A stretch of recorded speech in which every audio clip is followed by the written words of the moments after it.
కాబట్టి ఉన్న ఒక అక్క ఉంది, మన ఇందిరా శోభనక్క, మనందరిని ఉద్దేశించి మాట్లాడవలసిందే విజ్ఞప్తి చేస్తాను.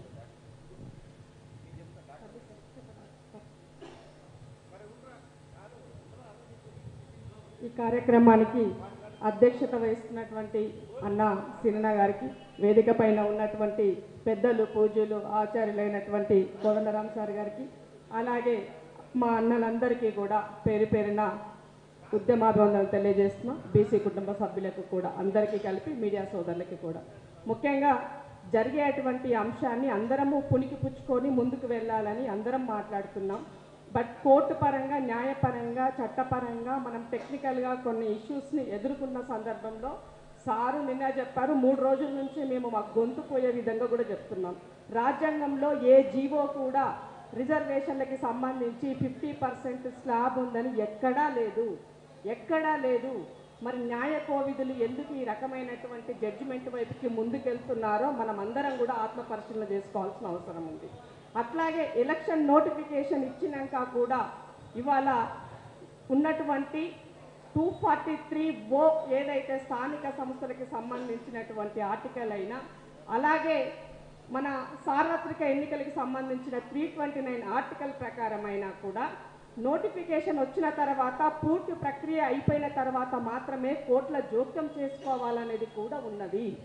కానీ మరి ఎందుకు స్టే వచ్చిందో అనేది కూడా మనం ఆలోచించుకోవాల్సినటువంటి అవసరం ఉన్నది.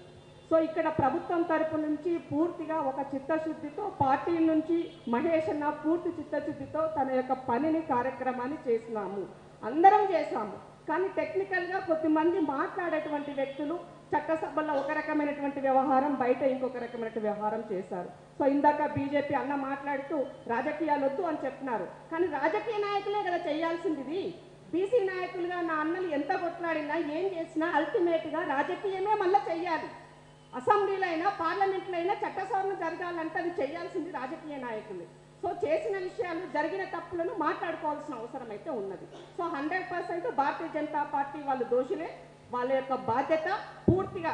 ఇవాళ మా లక్ష్మణన్న ఉన్నారు, లక్ష్మణన్న ఉండే కూడా ఆయన చెప్తే ఒక మాట కాదా, పార్లమెంటులో నిజంగానే చేయాల్సి వస్తే ఓబీసీ మోర్చా ఆయన నేషనల్ నాయకుడిగా ఉన్నారు, తను చేయాలనుకుంటే అది జరుగుతుంది. కానీ రాజకీయ కోణంలో ఎక్కడ క్రెడిబిలిటీ కాంగ్రెస్కు పోతుందన్న ముచ్చట తప్ప వేరే కాదు. నేను కాంగ్రెస్ బిడ్డని అయ్యుండొచ్చు, కానీ అంతకన్నా ముందు నేను ఒక బీసీ బిడ్డని. నా హక్కును కాల రాసుకునే నా బాధ నాకు ఉంది. నేను రేపు జడ్పీ చైర్మన్ అవ్వాలనుకుంటున్నాను. రేపు రిజర్వేషన్ వస్తే నేను ఆ కోట నాకు వస్తుంది అనుకుంటున్నాను. కానీ ఆ రిజర్వేషన్ పోతే అది కూడా రాకుండా పోతుందని అనుకుంటున్నాను. ఎందుకంటే ఎమ్మెల్యే వైపు వెళ్ళాలంటే ఉన్నటువంటి కాంపిటీషన్లో నేను రాలేకపోతున్నాను. నాకు చట్టబద్ధత లేదు. కానీ మాట్లాడే దాంట్లో, కొట్లాడే దాంట్లో నాకు చిత్తశుద్ధి ఉంది ప్రజల పట్ల. కానీ ఇవాళ రాజకీయంగా నేను ఒక అడుగు ముందుకెళ్ళి చట్టసభల్లో ఉండాలంటే నాకు రాజకీయంగా ఆ రిజర్వేషన్ లేకపోవడం వల్ల నేను వెనకబడిపోతున్నాను. కాబట్టి అది నాకు కావాలని పట్టుదలతో నేను ఈ పోరాటంలో నా వంతుగా ఇంప్లీడ్ అయి నేను వాళ్ళ కొట్లాడుతున్నాను. అట్లాగే జరగాల్సినటువంటి విషయాల పట్ల నా సోదరి కవిత మొన్నటిదాకా రాజకీయ కోణంలో మొత్తం అంతా బీసీ బిడ్డనే, నేను బీసీలోనే మొత్తం అంతా నేను దారదత్తమైనని చెప్పింది. మరి మొన్న ఎందుకు కోర్టులో ఇంప్లీడ్ అవ్వలేదని అడుగుతున్నాను. నేను కోర్టులో ఎందుకు ఇంప్లీడ్ అవ్వలేదు, హైకోర్టులో కవిత గారు అని అడుగుతున్నాను. బీసీల యొక్క పక్షపాతిని, బీసీల యొక్క ముసుకేసుకున్న, పరకాయ ప్రవేశం చేసిన అని చెప్పినటువంటి ఆమె ఎందుకు లేదు అని అడుగుతున్నాను. కాబట్టి చాలామంది వాళ్ళ రాజకీయ కోణంలో మాట్లాడుతున్నారు తప్ప చిత్తశుద్ధితో లేరు అన్నది ముమ్మాటికి వాస్తవం. ఇవాళ ప్రభుత్వం కానీ, పార్టీ కానీ చిత్తశుద్ధితో ఉంది. ఈ రాష్ట్రంలో ఉన్న బీసీ ఉద్యమ నాయకులైనటువంటి మా అన్నలు కూడా చిత్తశుద్ధితో ఉన్నారు. మా ఆర్ కృష్ణన్న ఇవాళ బీజేపీ దగ్గరికి వెళ్ళి మీరు మాకు మద్దతు ఇవ్వండి అని అడగడం జరిగింది.